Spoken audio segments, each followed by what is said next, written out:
Welcome to the deep dive.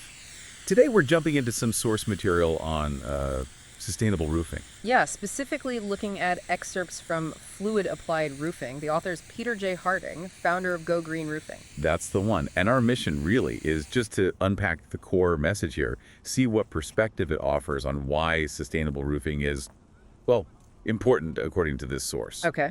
Okay, let's unpack this. Well, what's fascinating, like right off the bat, is how this source talks about choosing roofing. It's not just technical, it's framed as a commitment, like a really crucial step towards what he calls a greener, resilient future. That's strong language. It really is. Sets a high bar. It's not just picking a product, is it? It feels more like a duty almost. Yeah, exactly. The source uses phrases like challenge the norm, elevate your building, make a lasting impact.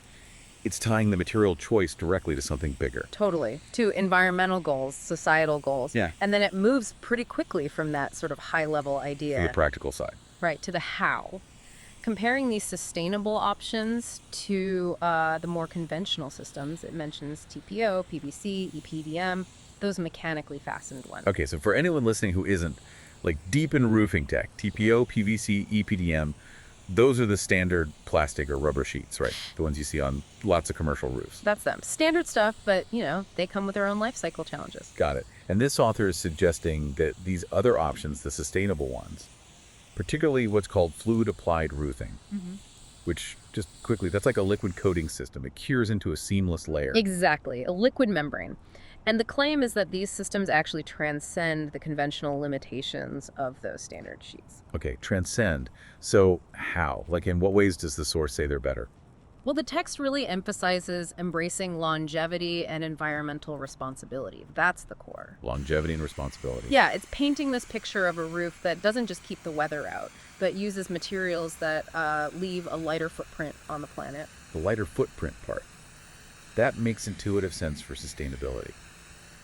And you mentioned longevity. The source talks about durability too, right? Yes, definitely. That's a key claim here.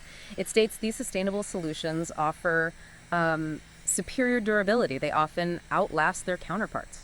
Meaning the TPO, PVC, that kind of thing. Exactly. So that transcendence seems to be about that combination. Less environmental impact and better performance.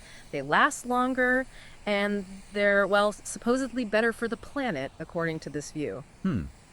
So it's trying to shift the thinking beyond just the upfront cost or basic weatherproofing Right. to look at the whole life cycle, the long-term resilience. It's a compelling case from this perspective anyway. It is. And the source kind of wraps up with this very direct, almost challenging question for the reader, for you listening. Oh, yeah. It